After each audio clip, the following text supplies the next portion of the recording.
என் வாழ்க்கையில் ஒரு திருப்தி இல்லையே, நான் சாப்பிடுவது எல்லாம் திருப்தியற்றதாய் காணப்பட்டு கொண்டிருக்கிறது. ஒரு சமாதானமாய் இருந்தால் நான் அது சாப்பிடுவது ஒரு திருப்தியாக இருக்குமே.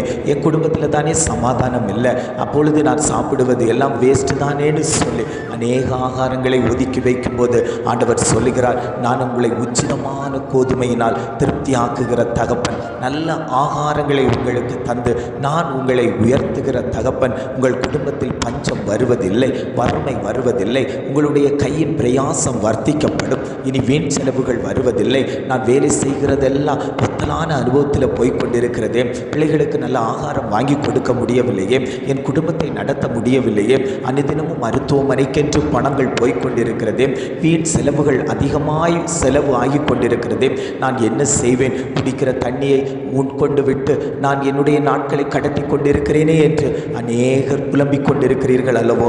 ஆண்டவர் உங்களை பார்த்து தான் சொல்லுகிறார், இனி உன் குடும்பத்தில் பொத்தலான அனுபவம் வருவதில்லை, இனி உன் குடும்பத்தில் வீண் செலவு வருவதில்லை, உன் கையின் பிரயாசத்தை நான் ஆசீர்வதிக்கப் போகிறேன். நீ கையிட்டு செய்யக்கூடிய காரியத்தில் என்னுடைய கரம் வைக்கப்படும். நான் உன்னை ஆசீர்வதித்து உயர்த்தும் போது நீ மேன்மையான ஆகாரங்களை சாப்பிட்டு, உச்சிதமான ஆகாரங்களை சாப்பிட்டு நீ திருப்தியாய் உன்னுடைய வாழ்க்கையை நடத்துவாய் என்று ஆவியானவர் குடும்பங்களை பார்த்து பேசிக்கொண்டிருக்கிறார்.